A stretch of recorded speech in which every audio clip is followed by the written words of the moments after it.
All right. So hello, everyone. For those of you that are here, I'm going to get into full screen right away. And we're going to talk today about Venus in retrograde in Scorpio and Libra, October 5th and November 16th. First of all, hello again. My name is Noa Lakshmi, for those of you that are new to me. And I know a lot of you are watching after the recording. So this is me right here. So happy to do another presentation for the EA astrology community. Such a wonderful, wonderful community, Linda, everything that you do and everybody else that are behind the scenes. And it is my absolute pleasure and delight to present this topic today. And before we start recording, I told Linda that if there's some time, I'll take some questions. But there's just a lot to cover. So we'll see if we get there. And the title of the presentation, the topic that I chose today when it comes to Venus retrograde in Scorpio is this. Let's talk about sex and money. And as you can see on the bottom saying, everybody thinks about it, we talk about it. And that's part of what I want to talk about, because I feel, when it comes to sex, but I'm going to talk more about sexuality. But when it comes to sexuality, sex, and money, it's such a taboo in our society, I feel. Even in close relationships, like with your friends, like you would talk about everything. But when it comes to sex and money, there's this no, we don't talk about it. And I feel that those two things, which are associated with Venus, our sexuality as humans, sensuality, and money, financial structures, are so connected to Venus. And what Venus is doing this cycle, this year, going retrograde in Scorpio and Libra, is just going to help us connect to the true value of our sexuality, the true essence of our sexuality and sex, and the true essence and the value of money.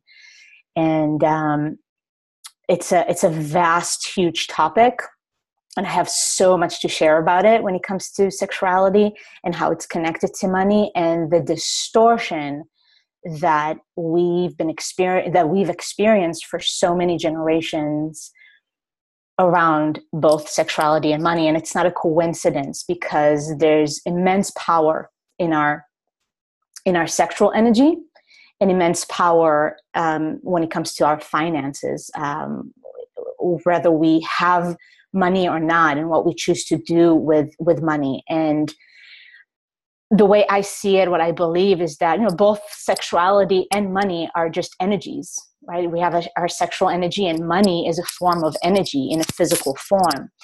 And it's been, the evil word has been attached to both, bad or dirty or dangerous even. There's so much misinformation and lack of education about what sexual energy really is, and that money is the root of all evil and all kind of stuff. That the essence of our sexuality, the essence of money is really just energy, and it's what we choose to do with it.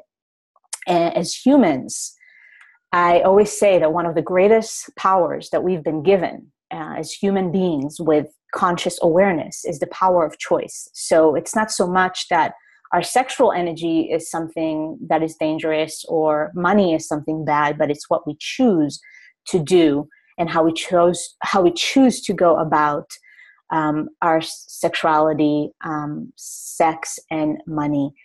And there's a reason also to why both sexuality and money have been suppressed and distorted, because it really, when people are suppressed, or when the idea of sexuality and money is distorted, it's a lot easier to control individuals, the masses.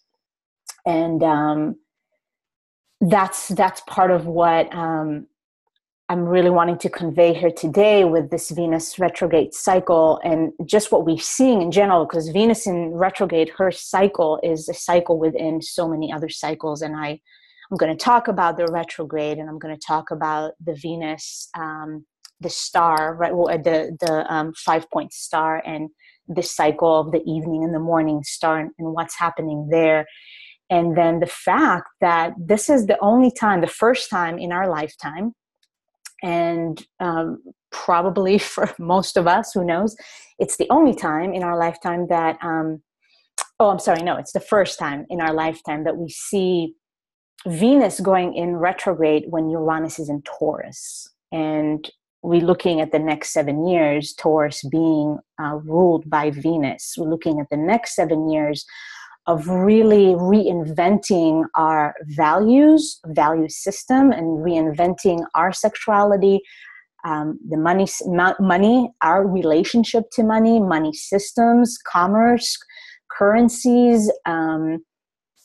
But when it comes to our own sensuality and sexuality as human beings, Uranus being in Taurus for the next 7 years is going to bring about tremendous change, reinvention, upgrading, really breaking free from a lot of suppression as well, and rediscovering our sexual energy, rediscovering what is the true potential of the sexual union, the true potential of our financial freedom.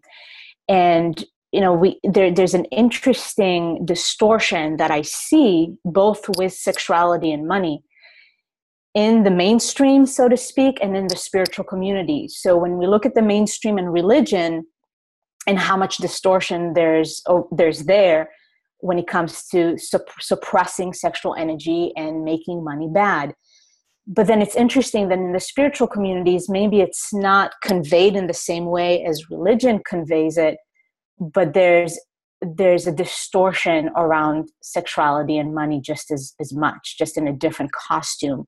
And in the spiritual communities, there's again, the talk about you got to transcend the desires, transcend the body, the sexual energy, the lower chakras need to be transcended. And money is just a material thing. And, if you want to elevate yourself spiritually, you've got to dismiss those two. You've got to renounce material world, money, and your sexual energy as well. And again, to each their own. If that's your path, kudos to you, However, to me, and I also see Uranus and Taurus, it's really bringing heaven and earth and merging our spiritual nature with our human nature. And I've talked about that in other presentations as well. But the focus here today is really our sexual energy and our sexual nature with spirit. And Uranus being the planet that rules the heavens, being in Taurus, is that, merging heaven and earth. And I'm going to talk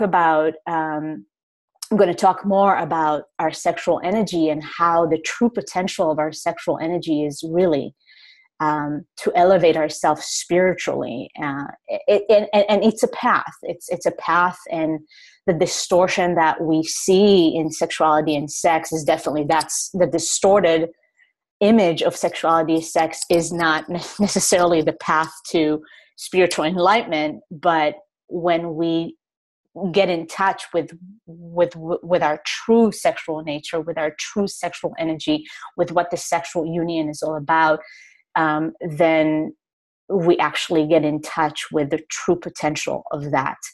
And same thing with money, and the suppression of our sexual energy for many people can result in suppression of financial flow. And the more we allow our sexual energy to flow freely and in a healthy and balanced way, the more we allow financial flow as well in our lives. And again, so much in the spiritual circles, there's this like, oh, money is bad, you're not supposed to be material. And it's like, no, the more money conscious people have, the more resources that conscious, aware people have, the more good we'll be able to do. Because as long as there's this 1% of society that has the majority of money and prosperity, then there's this huge imbalance. And when we combine spiritual awareness with lots of money in the bank, just imagine how much good is going to be done with those resources. So that's what I'm seeing with Uranus and Taurus really paving the path for that. But in order to really do that on a collective level and on a big scale, as individuals, it's really important for us to heal our relationship to money. And part of the healing and the integration is actually just start talking about it. Like I'm like in the slide, let's just talk about it. It's okay. Why is it so taboo? So let's just break free from that, break free from the social norms of, oh, we don't talk about this. And yeah, let's do talk about it. And bring about an actual change, which, the whole Uranus and Taurus, that's really what we're going to see, physical, actual concrete changes in our physical reality. So it's way, way, way beyond just sex and money, but the ripples of that are large. So, big part of what I'm going to be talking about today in this image is a preparation for that is the divine feminine, and Venus being the divine feminine, or one of the energies or archetypes that are associated with the divine feminine. Part of this change that we are experiencing and about to experience even more so within the next 7 years, Uranus being in Taurus, is the true rise of the divine feminine, and I'm going to speak about that. This image that I found, I thought it was just a beautiful image of the scales and Venus retrograding back into Libra, doing her cycle of retrograde this year. And there's, of course, the distortion that we are experiencing right now on the planet is such a result of imbalance, of being the masculine, being the dominant energy for so many generations. And I just want to say that when I use the term feminine and masculine, it has nothing to do with gender.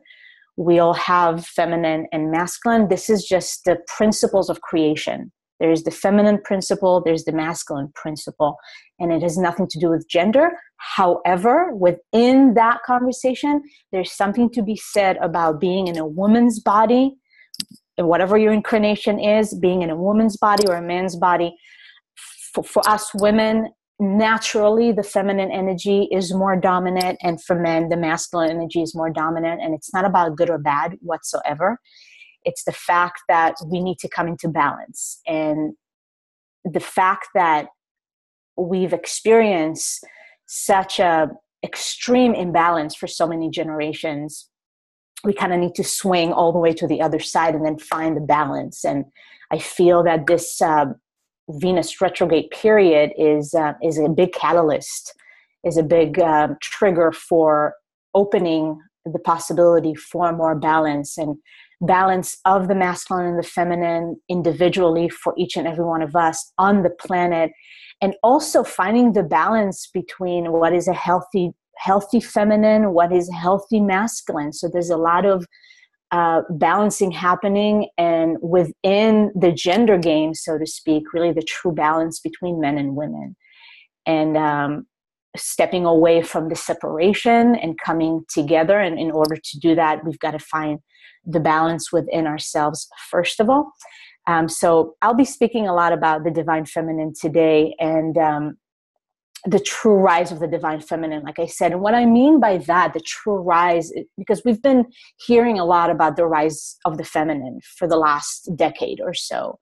There's so much awakening happening individually on the planet, and we've been hearing about the rise of the divine feminine. I truly, though, I do believe that what we've been experiencing up until this point, and again, the next 7 years, and actually it's going to kick into higher gear starting next year, because Uranus is going back into Aries. And, that's another rabbit hole altogether, but going from a Venus ruled sign to a Mars ruled sign. The true rise of the divine feminine actually will start in 2019. And Uranus being in Taurus is that true elevation. So what we've been going through up until this point, I see more of the preparation, so to speak, or the dress rehearsal for the big show, the true rise of the divine feminine, where there will be such an immense awakening happening collectively, individually in our own lives. And I truly believe that our sexual awakening, bringing more health into our sexual energy, bringing more integration, bringing more awareness into our finances and our sexuality, will mark the true rise of the divine feminine, where we're actually going to start approaching those two aspects of our life here on Earth from a more feminine perspective. And again, it's not good or bad. It's not the feminine is better than the masculine. It's the balance. But the feminine way, which I'm going to be speaking about today, and helping us to break free from the distortion and the suppression that I was talking about. And the feminine way is the way that will bring and is bringing the sacredness back to our sexuality and commerce. So that is really the big nugget of this all, is to bring the sacredness back to our sexuality and commerce. So I'll do a few slides and then I'll get to the charts. I kind of chose to do it in this way, talking more general about this topic with certain slides, and then going into the more nitty-gritty astrology, what's happening with Venus and the retrograde and all of that jazz. So yes, and I just love this saying here that the repression of the feminine has led to a planet on the edge of collapse. The reemergence is going to be a dance to behold. So that's really the period that I was talking about. And it's not just that it's just going to be Uranus and Taurus and, the end. As we know, it's all cycles within cycles, but that will be the act one, Uranus being in Taurus for the next 7 years. And so this is really leading us to a huge reemergence of some sacredness that we've lost touch with, that has been suppressed and oppressed for a reason. So the rise of the feminine is going to change a lot of structures. Okay, so what I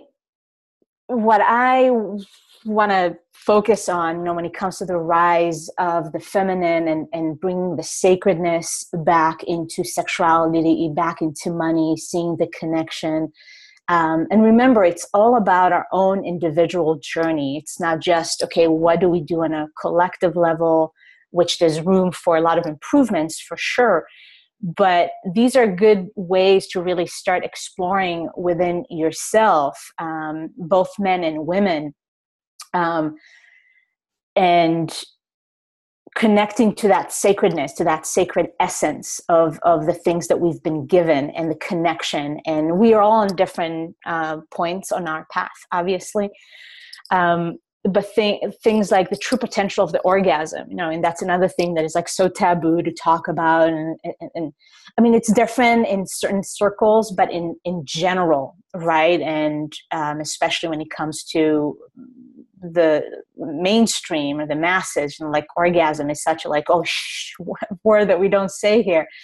But what is it really? Which is so much connected to sacred sexuality.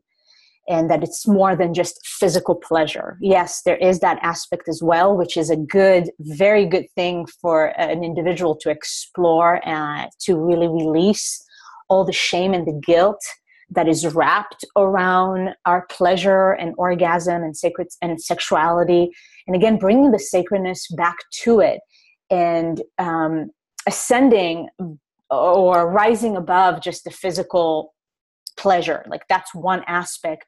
But like I said earlier, the potential of the orgasm, the potential of our sexuality is actually for spiritual ascendance, for our own evolution, for our own expansion.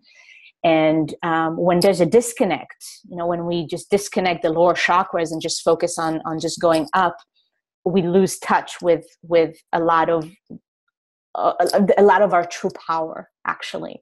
So it's all about integration, and it's all about balance, and it's all about having a healthy relationship with all chakras, and especially with the lower ones. So Venus in retrograde in Scorpio, I mean, there's just so much around sexuality. And like I said, first time that in our lifetime that Venus is going retrograde in Scorpio, while Uranus is in Taurus. And when I go to the charts, also we'll see, Jupiter is in Scorpio when Venus goes retrograde. Coincidence? Of course not. So, and the moving from Scorpio to Libra, which is, again, balance and harmony and beauty and relationships, right? The relationship that we have to all these things, relationship we have with ourselves, and the relationships that we form with other beings. And what is the exchange? What is the quality of the exchange? And that's a very Venus kind of a thing. What is the quality of the exchange? And so the orgasm, our sexuality, what's the quality there? Is it just to have physical pleasure that lasts for, a few minutes, or there's a greater potential there? And how does that affect every other area of our lives? And especially for women, by the way, I mean, there's a very different conversation for men and a different conversation for women when it comes to the orgasm, when it comes to sacred sexuality, when it comes to self-pleasure. But at the end of the day, sexuality is sexuality, and something for us humans to embrace, to understand, and to utilize in the way that was intended for us. And the power of creation, again, the orgasm and our sexuality, everything comes from that moment, from that spark. And to think about the fact that all of us were created in a moment of sexuality, in a moment of an exchange. Hopefully it was a moment of orgasm as well, but everything is created out of that climax, out of that. We look at nature, and creation is just so central and so sexual, and it's very feminine. You look at flowers, you look at birds, at butterflies, with everything in nature is so feminine. Venus, again, going back to Uranus and Taurus, it's connecting us back to nature, our own true nature, and just nature. And when we start paying attention, it's like, oh my God, everything is shaped like a female genitals, like a yoni, like a vagina. And it's just like, okay, those are good. It's okay for us to use these words and just start talking about it and start educating even the younger generation about all these things, and not keeping it in the closet, because that's how distortion is created. So the tantric way, which is the way of the heart, again, that's the divine feminine. And there's a lot to say about that, like what is tantra, because that's another huge subject and topic. And there's a lot of distortion in that as well. People think that tantra, it's just about sex, and it's really not. It's a way of living. It's very feminine. It's so much from the heart. And that's really one of the potentials of the orgasms and our own sexuality, to actually come back to the heart, which is, again, the way of the feminine. And it's again, it's a way of living, and the sexual act when it comes to tantra is just one aspect, and a very important aspect to embrace and to learn, in my opinion. And then the second chakra, which is to me very much, Venus to me is the second chakra and the heart as well, which is more the higher octave of Venus. But again, it's like we've got to first integrate and embrace and have a healthy relationship with our own second chakra, which is the energetic house of our own sexuality, money, and creativity. All those three things are very much connected. And if there's a block, then one or all of those areas are going to be blocked as well. So anything to do, with our creativity, it's connected to beauty and connected to harmony, and let that energy flow out of us. Same thing goes for money and sexuality, which I've already discussed. But this is kind of like an umbrella of some of the things that we're going to see rising up more as the divine feminine arises, learning more, educating ourselves, and starting to have more collective conversations where it's not so much a taboo anymore. That's part of again, Uranus and Taurus, breaking free. There might be some rebellious around it, but it doesn't have to be this way. It's just breaking free from all those taboos. And so just, when talking about sacred sexuality and the potential of what our sexuality is all about, and the union, which again but it's not part of this topic today, the divine union. Maybe that's another topic. But Venus in going retrograde in Scorpio and back into Libra, I'm seeing that time and the next couple of years until Venus goes retrograde again in 2020, a time for divine unions to really occur. And what I mean by divine unions is really, it's the sacred sexuality. It's one aspect, but when we really meet each other on all levels, body, mind, heart, and soul, and the Tantra way is really about that. And not just with lovers, not just with partners, but when we can really meet people, we can meet each other in this divine way, but especially when it comes to partnerships, we just reinventing what partnerships are, what relationships are, what a union between a man and a woman, or whatever. It can be a man and a woman and a woman, two people that really love each other. What's the potential of that union? And there's the tantric way is really, it's a spiritual path that doesn't bypass or doesn't discard the body. And this is the time for Tantra to arise. It is the time for the feminine to arise, where there is that integration of heaven and earth, like I said, of the physical with the spiritual, and utilizing the body, and of course, utilizing our sexual energy as a pathway to ascend, to expand and evolve. And when two people come together with that intention, and I'll get to it a little bit later with Venus cycle this time around, and the gate that will be open up in October, which is so much about living life with intent. So I'll get to that in a little bit. So again, the divine union, sacred sexuality, what's the potential there, and how can that bring about massive shift in our collective consciousness. So the return of the divine feminine. And let's dive into the charts. It's like, ta-da-la-la, okay, here it is. So Venus goes retrograde on October 5th, 2018. And we can see, let me get the pointer right here. We can see Venus right here, 10 degrees Scorpio. And like I said, this is first time that we're seeing Venus in retrograde when Uranus is in Taurus right here. First degree of Taurus, which, as I mentioned earlier, is associated with money, sexuality, sensuality, and our values. So, what is it that we value is going to be so right at the forefront of our consciousness. How do we value sex, sexuality? What do we value within that, without that exchange? How do we value money? What do we want to do with our money? And again, if you whichever side you find yourself in, the very spiritual, I'm against money, or, the other side of the spectrum is the greed, because that's what distorted relationship with money is greed, is hoarding, which is a very much Taurus thing to do. It's just like, I want to feel the security. So like changing all of that and moving from greed and hoarding to there's enough, there's more than enough for everyone. And Venus is very much, to me, is very much this abundance.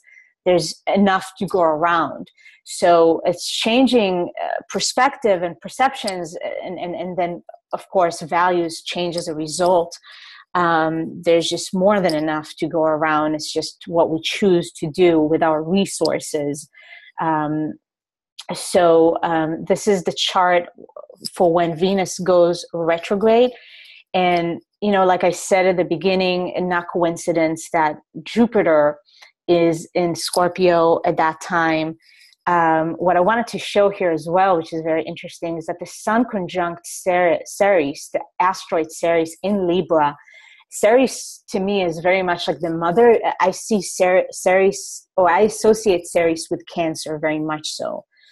It's how we nurture, what nourishes us. Being in the sign of Libra, again, is finding the balance.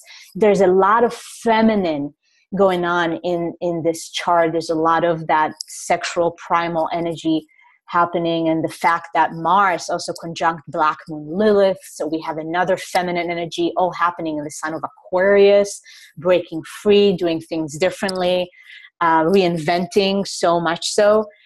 So there's just the feminine element in the chart on the day that Venus does go retrograde. And I want to show here, this is the last time that Venus was in retrograde or went retrograde in the sign of Scorpio.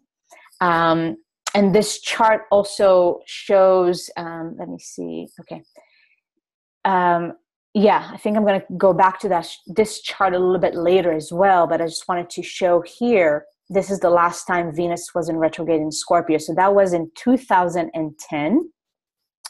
And I'll come back to this chart in a little bit when I talk about the conjunction between Sun and Venus as well.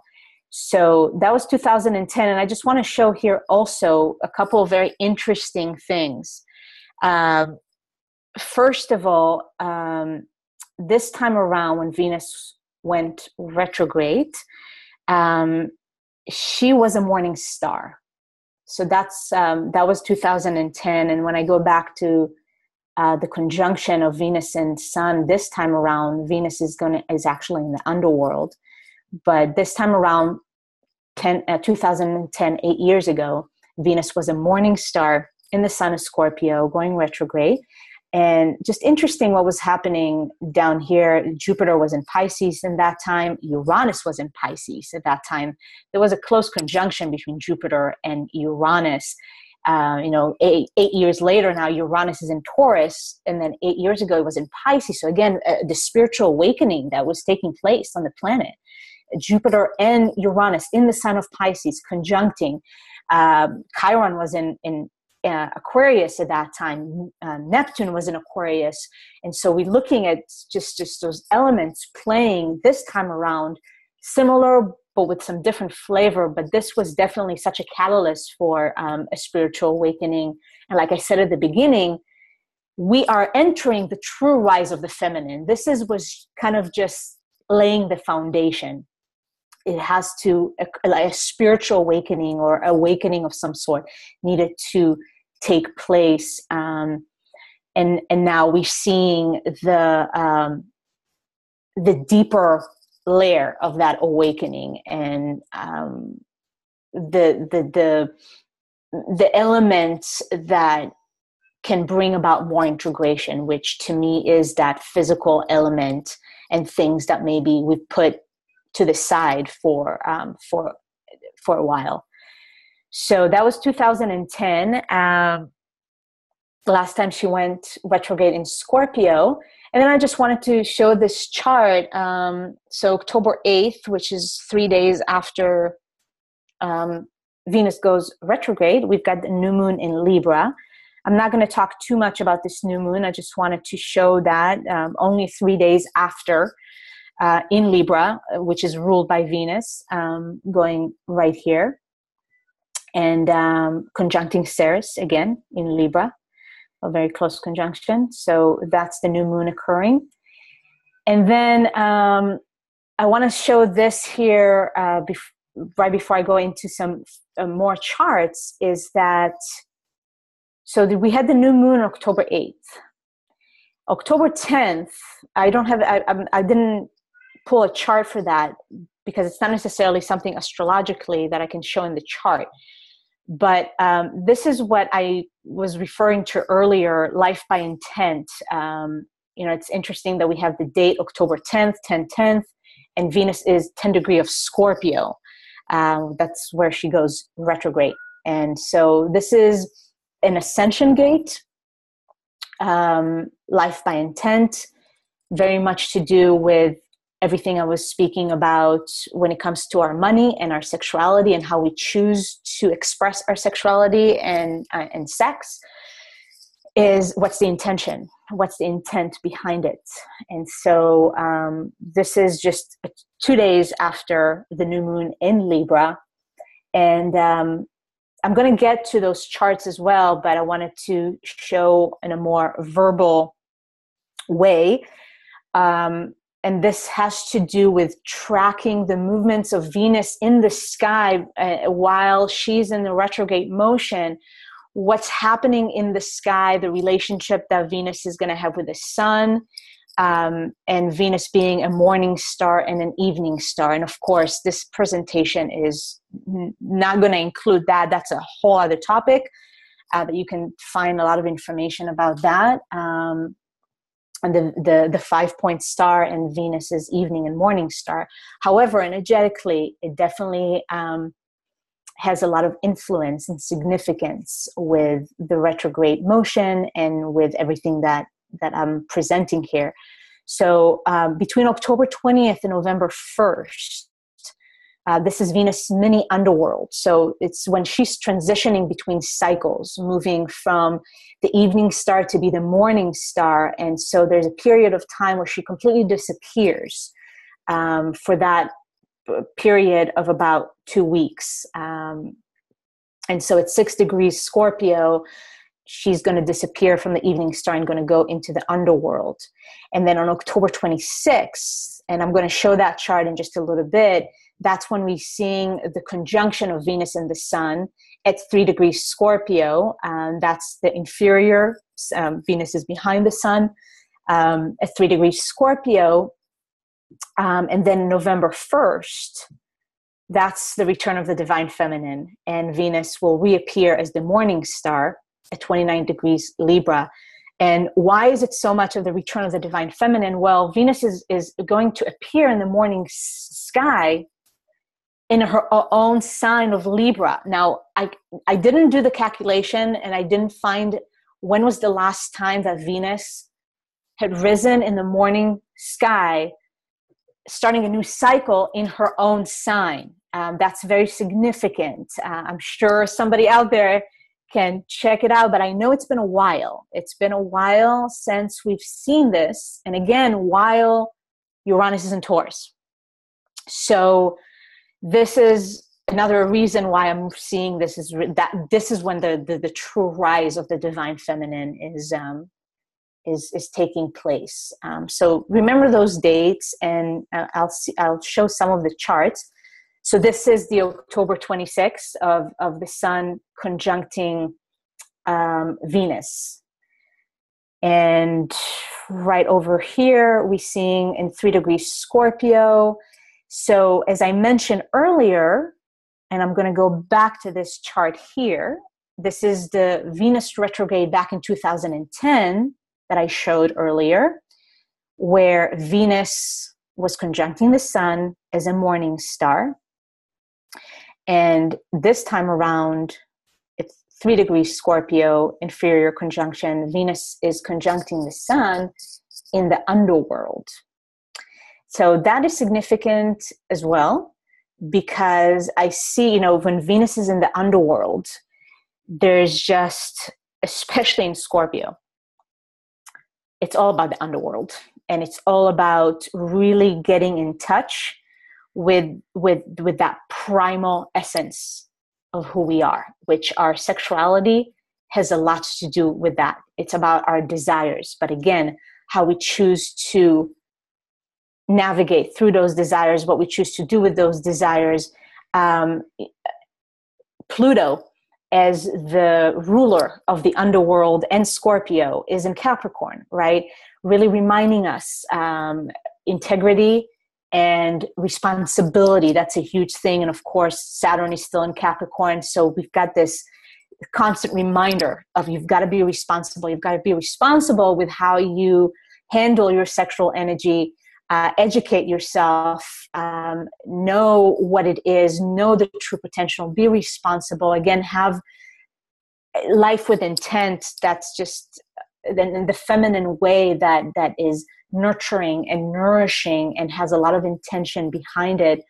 And Mars, which is another, the co-ruler of Scorpio, still in Aquarius, which is the complete reinvention. And Mars is very much associated with our sexual energy, with our sexual drive. And in Aquarius is definitely the new way, reinventing how we do it and our relationship to it. So this, what we see here also is Mercury and Jupiter conjuncting in Scorpio. That is this, the expansion and how we perceive and our perspectives and perceptions when it comes to our sexuality. It's time to grow. It's time to really find the truth behind what sex is, what sexuality is, what our sexual energy is all about. Mercury being the messenger of the gods, going into the underworld there of Scorpio and just bringing out a message, and especially the fact that conjuncting Jupiter, while this conjunction of and Sun and Venus are happening, while Venus in the underworld, that will be a lot of just within yourself, within the collective, just whoa, going deep, finding the truth, digging into your desires and what's the potential of that when it's related to your own sexual drive, sexuality, that's the topic of this talk. And as we can see here on the same day, October 26th, what a day for sure. What is being catalyzed here is mind-blowing. With this Scorpio party here, we also we have a grand cross happening with Uranus and the nodes. So the nodes are right about to shift around this time, just a week and a half away from shifting, which I'll show the chart. But at the 0 degree of Leo and Aquarius, and Uranus 0 degrees Taurus, and we have a grand cross with this Venus-Sun conjunction. If this is not change, if this is not, okay, we've got to break free from the past, from the suppression, from how we think we should do things or what we think we are, and then moving into the heart. It's just like, this is the path of the heart. And this is the path to the heart, through breaking free from suppression, through breaking free from sexual suppression, from sexual distortion. Again, the reinvention of our relationship to sex, sexuality, finances, money, wherever you find yourself on that scale.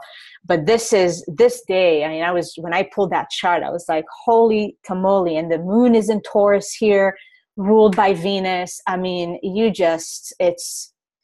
It's so, wow, that's all I can say.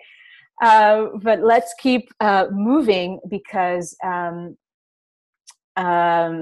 so this is on the 31st, right here, when Venus goes back into Libra, right here, 29 degrees, 59 minutes of Libra. Venus goes back into into Libra. And I always see when a planet goes retrograde from one sign and then goes back to another one, to the one before, it's almost as if, oh, I forgot something here. Let's reevaluate. And Venus being in her own sign, home sign of Libra, the aspect of relationships. This is going to be such a major time of relationships where I see, you know, when I was talking earlier about divine unions happening, we're going to see a lot of, I don't like the word breaking up because I don't believe in that. Nothing breaks, but people choosing to go to their own separate ways because the values don't align, because the harmony is just not there. And in order to make room for those divine unions to happen, we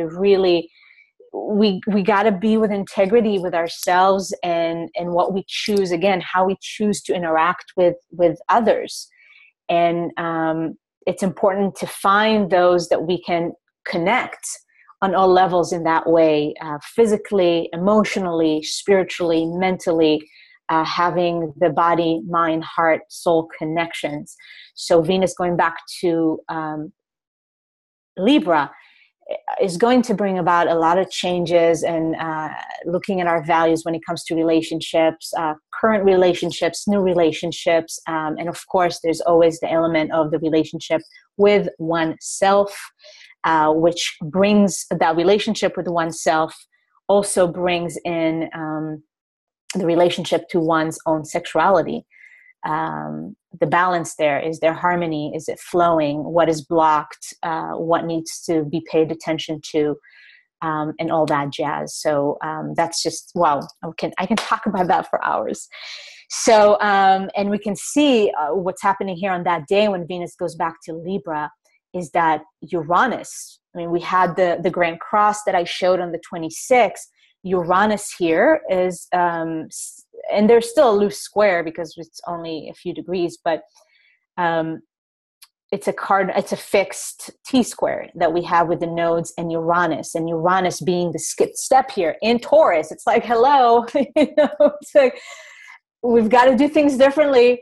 We've got to let the feminine rise. We've got to merge heaven and earth in order to move into the heart, in order to move to this full potential of each and every individual and full expression and creativity and living in joy and the way that it was intended to be. It was intended to be that way.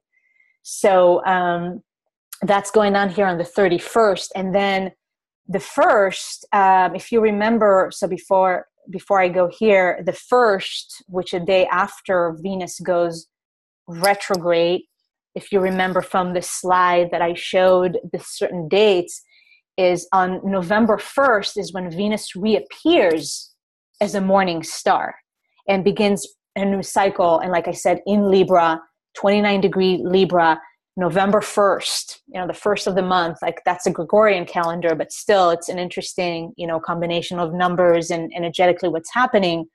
Venus reappears the morning star in her own sign, the rise of the feminine, like I said earlier.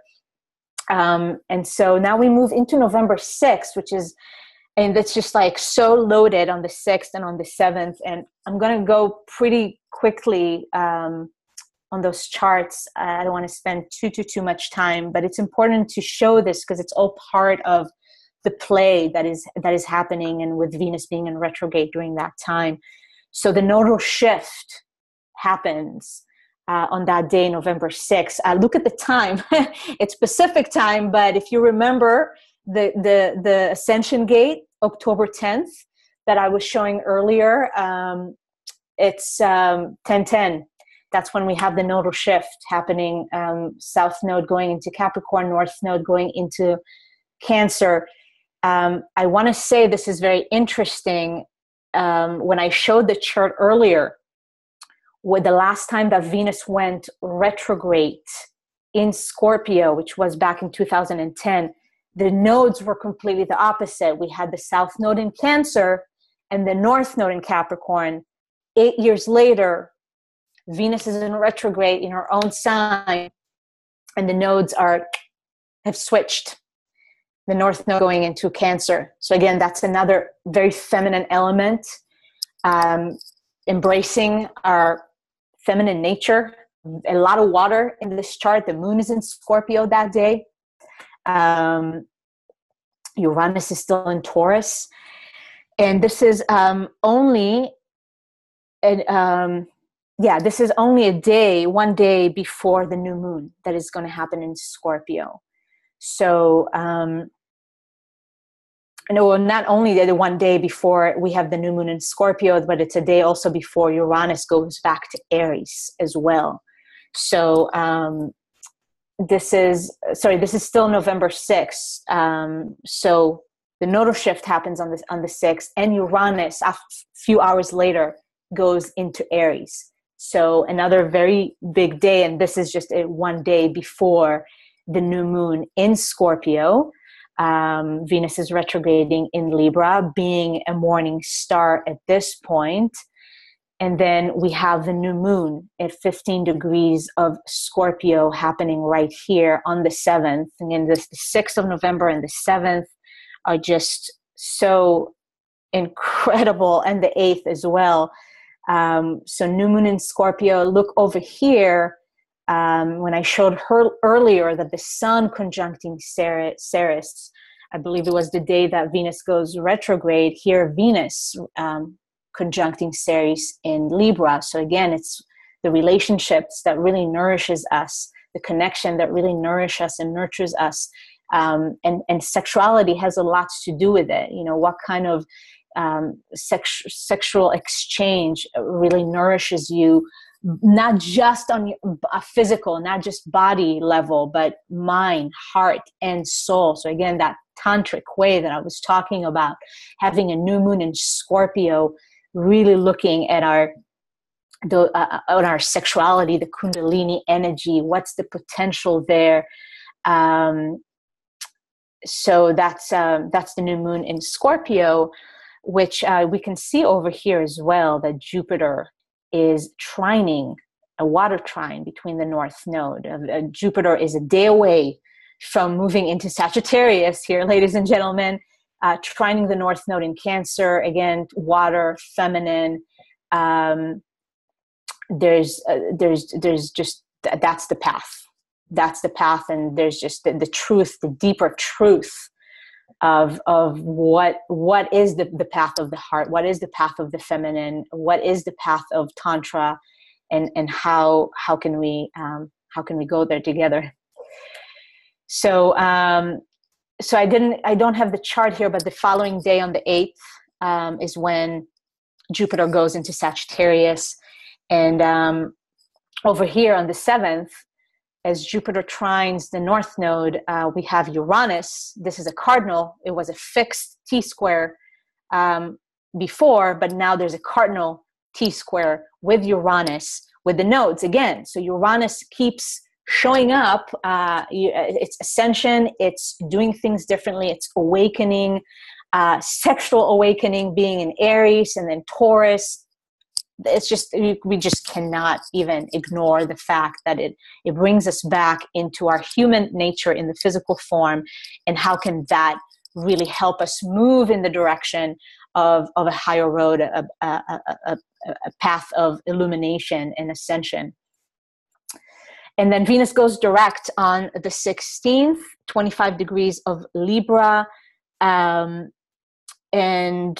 this is over here. Yeah, Venus is in Libra going direct, starting to form a cardinal grand cross with the nodes and Uranus again. So that grand cross, a cardinal as opposed to fixed that we had earlier, will occur exactly on December 1st. But she goes direct here in the sign of Libra. And, again, it's just so all about repairing our relationships, repairing our relationship with ourselves, repairing our relationship with sexuality and money.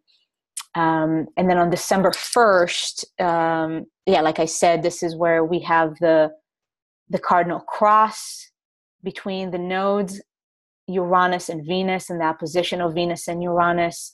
again, a lot of changes that we are going to see and experience individually and collectively, with just relationships changing, structures really starting to form new values, which will bring about a lot of new structures.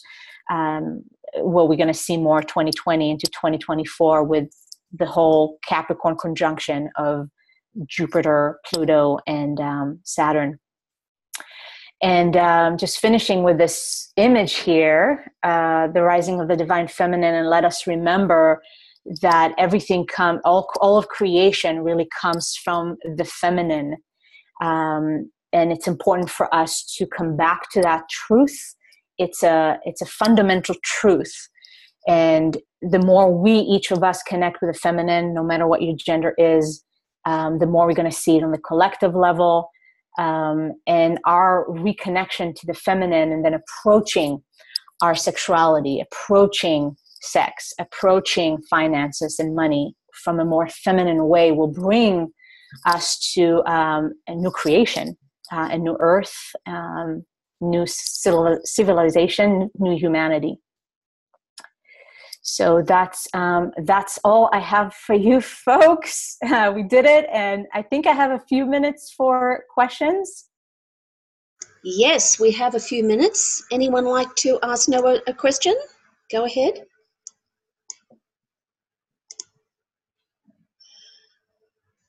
Okay, I did a little bit of research. On October 22nd, 2022, the Venus star will begin in Libra for the first time in a very long time. So every 8 years it'll go back to very close to the point where it retrograded and create another star point. So yeah, 2022. Fantastic. Linda, were you able to find perhaps when was the last time that Venus reappeared in the morning sky in Libra? I was looking back. It was really hard to. It's hard to find that. Yeah, like 20. I think it's just going to take a little bit more time. I found lots of other things, and I got distracted. Yeah. It's a rabbit hole for sure. Yeah, absolutely. Yeah. All right. Any questions from our audience, Shelley?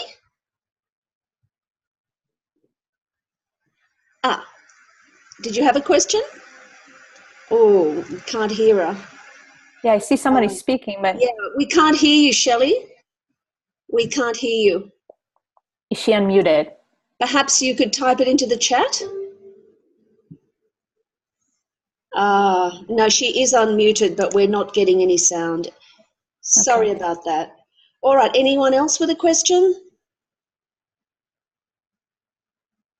And if you have any questions too, I can check on the Facebook and answer the questions there if nothing comes up right now. Beautiful. All right, then we'll wind down here. Thank you so much, Noah. See you next time. Yeah, my pleasure. Okay. Yeah, thank you. Okay, bye. Bye-bye. Thank you, Noah. Thank you. Thank you, everyone. Thanks, Noah. Thanks, Noah.